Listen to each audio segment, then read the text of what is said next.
ಎಲ್ಲರಿಗೂ ನಮಸ್ಕಾರ. ಇನ್ನೊಂದು ವ್ಲೋಗ್ಗೆ ನಿಮ್ಮೆಲ್ಲರಿಗೂ ಸ್ವಾಗತ. ಇವತ್ತು ಬೆಳಗ್ಗೆಯಿಂದ ವ್ಲೋಗ್ ಸ್ಟಾರ್ಟ್ ಮಾಡಿದ್ದೀನಿ. ಮಾರ್ನಿಂಗ್ ಡ್ರಿಂಕ್ ಪ್ರಿಪೇರ್ ಮಾಡ್ಕೋತಾ ಇದ್ದೀನಿ.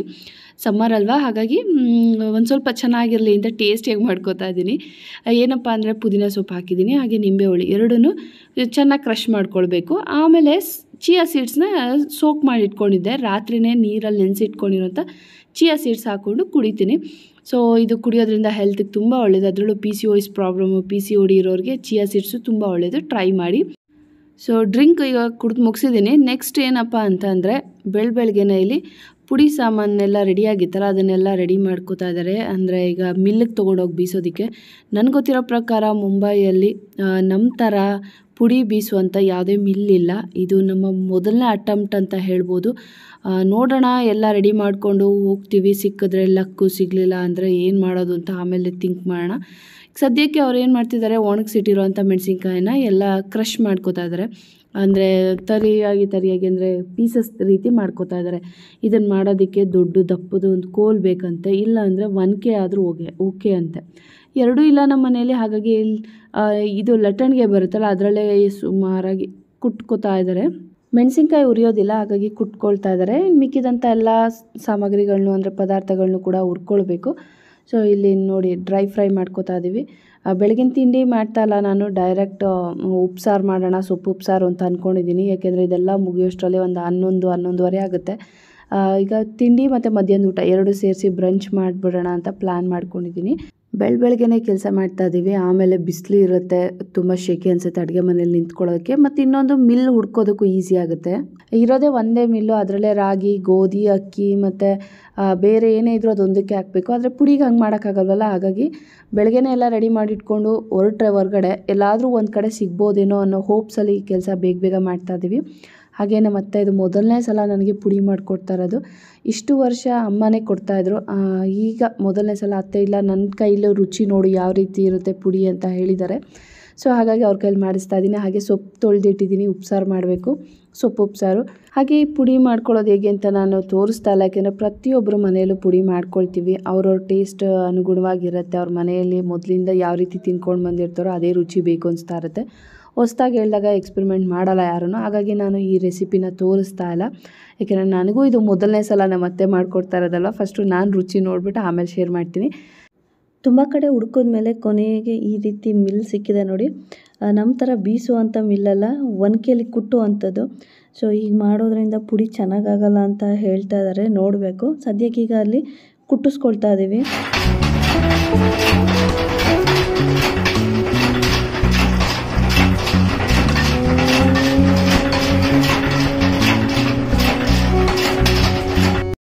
ಲಾಸ್ಟ್ ವ್ಲಾಗಲ್ಲಿ ಹಪ್ಪಳ ಹೇಗೆ ಮಾಡ್ಕೊಳ್ಳೋದು ಅಂತ ತೋರಿಸಿದ್ದೆ, ಅನ್ನದಿಂದ ಮಾಡಿರೋಂಥ ಹಪ್ಪಳ. ಈಗ ಅದು ಒಣಗಿದೆ ನೋಡಿ ಎಷ್ಟು ಆಗಿದೆ. ಒಂದು ಪಾವ್ ಅಕ್ಕಿಯಿಂದ ಮಾಡಿರೋಂಥ ಅನ್ನದಲ್ಲಿ ಮಾಡಿರೋಂಥ ಹಪ್ಪಳ ಯಾವ ರೀತಿ ಕಾಣಿಸ್ತಾ ಇದೆ, ಸಂಡ್ಲಿಗೆ ಅಂತಲೂ ಕೂಡ ಕರಿತೀವಿ. ಸೊ ಈಗ ಇದನ್ನು ನಾನು ನಿಮಗೆ ಎಣ್ಣೆಗೆ ಹಾಕಿ ಕೂಡ ತೋರಿಸ್ತೀನಿ. 2 ದಿನ ಒಣಗಿಸ್ಕೊಂಡ್ರೆ ಸಾಕಾಗುತ್ತೆ. ಆ್ಯಂಡ್ ಈಗ ನಾನು ಮಾಡ್ಕೊಂಡಿರೋಂಥ ಕ್ವಾಂಟಿಟಿ ಒಂದು 3 ತಿಂಗಳ ತನಕ ಬರುತ್ತೆ. ಯಾವಾಗೆಲ್ಲ ನಮಗೆ ಊಟ ಮಾಡೋಕ್ಕೆ ಬೇಜಾರು ಅನಿಸುತ್ತೆ ಅಂದಾಗ ಹಪ್ಪಳ ಹಾಕ್ಕೊಳ್ಬೋದು. ಕೆಲವ್ರಿಗಂತೂ ಊಟದ ಜೊತೆ ಹಪ್ಪಳ ಇರಲೇಬೇಕು ಅನ್ನೋರಂತೂ ಜಾಸ್ತಿ ಅನ್ನ ಮಾಡಿಕೊಂಡು ಅದರಿಂದ ಹಪ್ಪಳ ಮಾಡಿ ಇಟ್ಕೊಳ್ಬೋದು. 1 ವರ್ಷ ತನಕ ಕೆಡೋದಿಲ್ಲ. ಬಿಸಿಲಿರೋದ್ರಿಂದ ಈಗಲೇ ಟ್ರೈ ಮಾಡಿ. ನಾನು ಹೇಳೋದೇನು ಅಂದರೆ ಮಸ್ಟ್ ಟ್ರೈ ಈ ರೆಸಿಪಿನ ಅಂತ ಹೇಳ್ತೀನಿ. ನಿಮ್ಗೆ ಎಲ್ಲೂ ಫೇಲ್ಯೂರ್ ಆಗೋಲ್ಲ. ಹೊಸದಾಗಿ ಮದುವೆ ಆಗಿರೋರಿಗೆ ಅಥವಾ ಈ ಹಪ್ಪಳ ಸಂಡ್ಲಿಗೆಲ್ಲ ಮಾಡೋಕ್ಕೆ ಬರಲ್ಲ, ಯಾರು ವಯಸ್ಸಾದವ್ರ ಕೈಲೇ ಮಾಡಿಸ್ಕೊಳ್ಬೇಕು ಅಥವಾ ಅಂಗಡಿಯಿಂದನೇ ತರಬೇಕು ಅನ್ನೋರು ಕೂಡ ಇದನ್ನು ಟ್ರೈ ಮಾಡ್ಬೋದು. ತುಂಬ ಸಿಂಪಲ್ ಆಗಿದೆ. ಮತ್ತು ಮಾರ್ಕೆಟಿಂದ ತರ್ತೀನಿ ಅಂದರೆ ತುಂಬ ಕಾಸ್ಟ್ಲಿ ಇರುತ್ತೆ. ನೀವೇ ಮನೇಲಿ ಟ್ರೈ ಮಾಡ್ಕೊಳ್ಬೋದು. ಎಣ್ಣೆಗೆ ಹಾಕಿ ತೋರಿಸ್ತೀನಿ ಯಾವ ರೀತಿ ಬರುತ್ತೆ ಅಂತ. ಸೊ ಇವತ್ತು ಉಪ್ಸಾರು ಜೊತೆ ಹಪ್ಪಳ ಹಾಕ್ತಾಯಿದ್ದೀನಿ. ಬನ್ನಿ ಹಾಕೋಣ ಎಣ್ಣೆಗೆ. ಸ್ವಲ್ಪ ಎಣ್ಣೆ ಇಟ್ಕೊಂಡಿದ್ದೀನಿ. ಮತ್ತು ಈ ಹಪ್ಪಳ ಎಣ್ಣೆ ಜಾಸ್ತಿ ತೊಗೊಳ್ಳಲ್ಲ, ಏಕೆಂದರೆ ಅನ್ನ ಮಾಡ್ಕೊಂಡು ಆಮೇಲೆ ನಾವು ಹಪ್ಪಳ ಮಾಡಿದ್ದೀವಲ್ಲ, ಹಾಗಾಗಿ ಎಣ್ಣೆ ಜಾಸ್ತಿ ತೊಗೊಳ್ಳಲ್ಲ. ಎಣ್ಣೆಗೆ ಬಿಟ್ಟ ಮೇಲೆ ನೋಡಿ ಯಾವ ರೀತಿ ಕಾಣಿಸುತ್ತೆ. ನಿಮ್ಗೆ ಹರಳುತ್ತೆ, ಅದು ಅಗಲ ಆಗುತ್ತೆ ಮತ್ತು ತುಂಬ ಕ್ರಿಸ್ಪಿಯಾಗೂ ಬರುತ್ತೆ. ನಾವು ಬೆಳ್ಳುಳ್ಳಿ ಹಾಕಿರೋದ್ರಿಂದ ಟೇಸ್ಟ್ ತುಂಬ ಚೆನ್ನಾಗಿರುತ್ತೆ. ಇವನ್ ನಿಮ್ಗೆ ಬೇರೆ ಥರ ಮಸಾಲೆ ಇಷ್ಟ ಆದರೆ ಅದನ್ನು ಕೂಡ ಆ್ಯಡ್ ಮಾಡ್ಕೊಳ್ಬೋದು. 2 ದಿನ ಸಾಕು ಒಣಗಿಸೋದಕ್ಕೆ.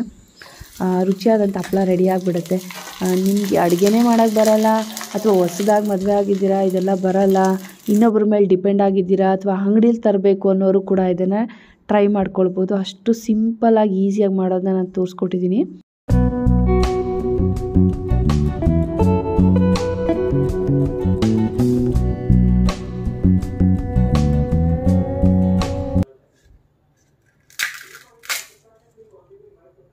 ಸಾಯಂಕಾಲ ನಾನು ಕಾಫಿ ಕುಡಿದು ಆಚೆ ಬಂದೆ.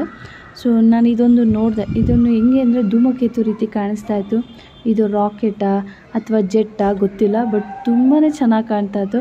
ಹಾಗಾಗಿ ತಡಿ ವೀಡಿಯೋ ಮಾಡ್ಕೊಳ್ಳೋಣ ಅಂತ ವೀಡಿಯೋ ಮಾಡಿಕೊಂಡೆ. ನೀವು ನೋಡ್ತಾ ಇರ್ಬೋದು, ಒಂದು ರೆಡ್ ಕಲರ್ ಲೈನ್ ಕಾಣ್ತಾ ಇದೆಯಲ್ಲ, ಅದು ಮೂವ್ ಆಗ್ತಾ ಇದೆ ನೋಡಿ.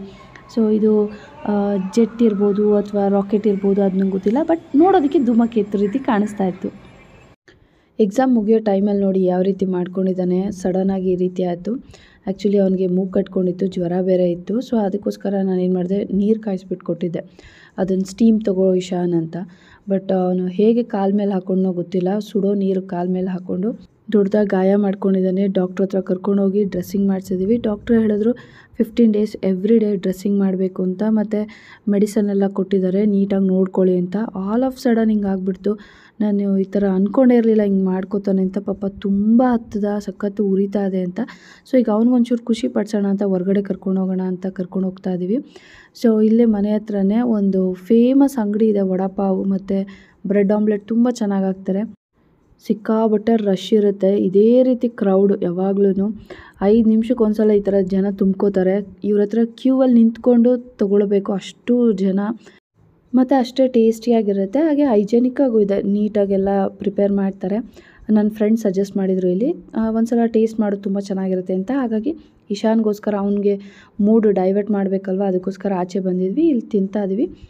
ವಡಾಪಾವ್ ತೊಗೊಂಡಿದ್ವಿ, ಆಮೇಲೆ ಬ್ರೆಡ್ ಪಕೋಡ ತೊಗೊಂಡಿದ್ವಿ. ಎರಡೂ ಸೂಪರಾಗಿತ್ತು. ರಾತ್ರಿ ಊಟಕ್ಕೆ ಈಗ ನಾನು ಚಪಾತಿ ಮತ್ತು ಬದನೆಕಾಯಿ ಪಲ್ಯ ಮಾಡ್ತಾಯಿದ್ದೀನಿ.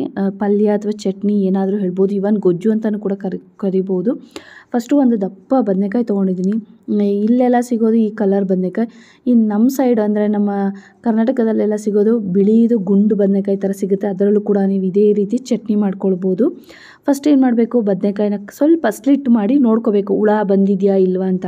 ಚೆನ್ನಾಗಿದೆ ಅನ್ನೋದಾದರೆ ಖಾರಕ್ಕೆ ತಕ್ಕಷ್ಟು ಮೆಣಸಿನ್ಕಾಯಿ ಮತ್ತು ಬೆಳ್ಳುಳ್ಳಿ ಹಾಕ್ಕೊಳ್ಬೇಕು. ಇವತ್ತು ನಾನು ತೊಗೊಂಡಿರುವಂಥ ಮೀಡಿಯಮ್ ಸೈಜ್ ಬದನೆಕಾಯಿಗೆ ಒಂದು 3 ಎಸಳು ಬೆಳ್ಳುಳ್ಳಿ ಮತ್ತು 1-2 ಹಸಿಮೆಣಸಿನ್ಕಾಯಿ ಹಾಕ್ಕೊಂಡು, ಹಾಗೆ ಸ್ವಲ್ಪ ಎಣ್ಣೆ ಸವರ್ಕೊಂಡು ಸುಡೋದಕ್ಕೆ ಇಡ್ತಾಯಿದ್ದೀನಿ. ಇದನ್ನು ಚೆನ್ನಾಗಿ ಸುಟ್ಕೊಳ್ಬೇಕು ಗ್ಯಾಸಲ್ಲಿ. ಬದನೆಕಾಯಿನ ಕಟ್ ಮಾಡೋದು ಏನಕ್ಕೆ ಅಂತಂದರೆ ಮೊದಲೇ ನೋಡ್ಕೊಳ್ಬೇಕು ಹುಳ ಇದೆಯಾ ಇಲ್ವಾ ಅಂತ. ಇಲ್ಲ ಅಂದರೆ ಗ್ಯಾಸ್ ವೇಸ್ಟ್ ಆಗುತ್ತೆ, ಮತ್ತು ಟೈಮು ಕೂಡ ವೇಸ್ಟು. ನಾವು ಕಟ್ ಮಾಡದೆ ನೋಡ್ದೇ ಬೇಯಿಸ್ಬಿಟ್ಟು ಆಮೇಲೆ ಅದನ್ನು ತೆಗಿಯೋಕ್ಕೆ ಹೋದಾಗ ಅದರೊಳಗಡೆ ಹುಳ ಇದ್ದರೆ ಗ್ಯಾಸ್ ವೇಸ್ಟ್ ಆಗುತ್ತೆ, ಟೈಮ್ ವೇಸ್ಟ್ ಆಗುತ್ತೆ. ಅದಕ್ಕೆ ಈ ಟಿಪ್ನ ನೀವು ಫಾಲೋ ಮಾಡ್ಬೋದು. ಈಗ ಚೆನ್ನಾಗಿ ಬೇಯಿಸ್ಕೊಂಡು ಆದಮೇಲೆ ಸಿಪ್ಪೆ ತೆಕ್ಕೊಳ್ಬೇಕು. ಒಂದು 10 ನಿಮಿಷ ಹಾಗೆ ಇಟ್ಟರೆ ಸಿಪ್ಪೆ ಈಸಿಯಾಗಿ ತೆಗಿಬೋದು. ಬಟ್ ನಂಗೆ ಟೈಮ್ ಇಲ್ಲದೆ ಇರೋದ್ರಿಂದ ಬಿಸಿಲೇ ತೆಗೆದಿಟ್ಕೊಂಡಿದ್ದೀನಿ. ಈಗ ಬೆಂದಿರುವಂಥ ಬದನೆಕಾಯಿ ಮತ್ತು ಹಸಿಮೆಣಸಿನ್ಕಾಯಿ, ಬೆಳ್ಳುಳ್ಳಿ ಇಷ್ಟನ್ನು ಚೆನ್ನಾಗಿ ಮ್ಯಾಶ್ ಮಾಡ್ಕೊಳ್ಬೇಕು.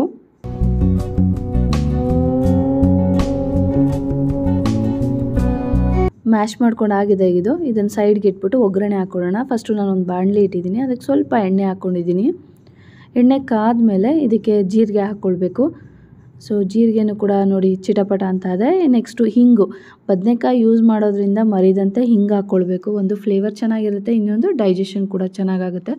ಹಾಗೆ ಸಣ್ಣದಾಗಿ ಕಟ್ ಮಾಡಿರುವಂಥ ಈರುಳ್ಳಿನ ಇನ್ನೂ ಸಣ್ಣದಾಗಿ ನೀವು ಇದು ಮಾಡ್ಕೊಳ್ಬೋದು ಚಾಪರಲ್ಲಿ. ಸೊ ಈರುಳ್ಳಿನೂ ಕೂಡ ಕಲರ್ ಚೇಂಜ್ ಆಗಿದೆ. ಈಗ ಒಂದು ಚಿಕ್ಕದಾಗಿರುವಂಥ ಒಂದು ಅರ್ಧ ಟೊಮೊಟೊ ಹಾಕ್ಕೊಳ್ತಾ ಇದ್ದೀನಿ. ಬದನೆಕಾಯಿ ಕ್ವಾಂಟಿಟಿ ಮೇಲೆ ಡಿಪೆಂಡ್ ಆಗುತ್ತೆ. ತುಂಬ ದಪ್ಪ ಬದನೆಕಾಯಿ ಇದ್ದರೆ ನಾನಿವತ್ತು ಹಾಕ್ತಾ ಇರುವಂಥ ಎಲ್ಲ ಸಾಮಗ್ರಿಗಳನ್ನೂ ಸ್ವಲ್ಪ ಜಾಸ್ತಿ ಇನ್ಕ್ರೀಸ್ ಮಾಡ್ಕೊಳ್ಬೇಕು. ಹಾಗೆ ಸ್ವಲ್ಪ ಖಾರದ ಪುಡಿ ಹಾಕ್ಕೊಳ್ತಾ ಇದ್ದೀನಿ, ಅಚ್ಚ ಖಾರದ ಪುಡಿ. ಮೊದಲೇ 2 ಹಸಿಮೆಣಸಿನ್ಕಾಯಿ ಹಾಕ್ಕೊಂಡಿದ್ದೀನಿ, ಅದಕ್ಕೆ ನೋಡಿಕೊಂಡು ಖಾರದ ಪುಡಿ ಹಾಕ್ಕೊಳ್ತಾ ಇದ್ದೀನಿ. ಹಾಗೆ ಅರಿಶಿಣ ಹಾಕ್ಕೊಂಡಿದ್ದೀನಿ, ಮತ್ತು ಜೀರಿಗೆ ಪುಡಿ ಹಾಕ್ಕೊಂಡಿದ್ದೀನಿ, ಮತ್ತು ಧನಿಯಾ ಪುಡಿ. ಎಲ್ಲನೂ ಸ್ವಲ್ಪ ಜಾಸ್ತಿ ಹಾಕ್ಕೊಳ್ಳೋದು ಬೇಡ, ಟೇಸ್ಟ್ಗೋಸ್ಕರ ಹಾಕ್ಕೊಂಡಿರೋದು. ಇದೆಲ್ಲ ಹಾಕ್ಕೊಂಡ್ಮೇಲೆ ಚೆನ್ನಾಗಿ ಮಿಕ್ಸ್ ಮಾಡ್ಕೊಳ್ಬೇಕು. ಆಮೇಲೆ ರುಚಿಗೆ ತಕ್ಕಷ್ಟು ಉಪ್ಪು ಹಾಕ್ಕೊಂಡು ಮತ್ತೆ ಅದನ್ನು ಮಿಕ್ಸ್ ಮಾಡ್ಕೊಳ್ಬೇಕು. ಸೊ ಈಗ ಇದಕ್ಕೆ ನಾನು ಮ್ಯಾಶ್ ಮಾಡಿ ಇಟ್ಕೊಂಡಿರೋಂಥ ಬದನೆಕಾಯಿ, ಬೆಳ್ಳುಳ್ಳಿ ಮತ್ತು ಹಸಿಮೆಣಸಿನ್ಕಾಯಿ ಪೇಸ್ಟು ಅದನ್ನು ಹಾಕ್ಕೊಂಡು ಚೆನ್ನಾಗಿ ತಿರುಗಿಸ್ಕೊಳ್ತಾ ಇದ್ದೀನಿ. ಸೊ ನೋಡಿ ಎಷ್ಟು ಬೇಗ ರೆಡಿಯಾಗುತ್ತೆ ಈ ಪಲ್ಯ. ಬೇಯಿಸೋದಕ್ಕೆ ಟೈಮ್ ತೊಗೊಳ್ಳೋದು, ಮಾಡೋದಕ್ಕೆ ಒಂದು 5 ನಿಮಿಷ ಆದರೆ ಸಾಕು. ಕೊನೆಯಲ್ಲಿ ಕೊತ್ತಂಬರಿ ಸೊಪ್ಪು ಹಾಕ್ಬಿಟ್ರೆ ಬೈಗನ್ ಭರತ ರೆಡಿಯಾಗಿದೆ. ನಾವು ಕನ್ನಡದಲ್ಲಿ ಹೇಳೋದಾದರೆ ಬದನೆಕಾಯಿ ಚಟ್ನಿ ಅಥವಾ ಗೊಜ್ಜು ರೆಡಿ ಚಪಾತಿ ಜೊತೆ. ಸೊ ಇವತ್ತು ನಾನು ಚಪಾತಿ ಜೊತೆ ತೋರಿಸ್ತಾ ಇದ್ದೀನಿ. ನೀವು ರೊಟ್ಟಿ ಜೊತೆನೂ ಕೂಡ ಚೆನ್ನಾಗಿರುತ್ತೆ, ತಿನ್ಬೋದು. ಸೊ ಇವತ್ತಿನ ವ್ಲಾಗ್ನ ಇಲ್ಲೇ ಎಂಡ್ ಮಾಡ್ತಾ ಇದ್ದೀನಿ. ಇವತ್ತು ನಾನು ತೋರಿಸಿರೋಂಥ ರೆಸಿಪಿ ನಿಮ್ಗೆ ಇಷ್ಟ ಆದರೆ ಲೈಕ್ ಮಾಡೋದು ಮರಿಬೇಡಿ. ಹಾಗೆ ಹಪ್ಪಳ ಟ್ರೈ ಮಾಡಿ ಅಂತ ಹೇಳ್ತಾ ಮತ್ತೆ ಇನ್ನೊಂದು ಹೊಸ ವ್ಲಾಗಲ್ಲಿ ಸಿಗ್ತೀನಿ.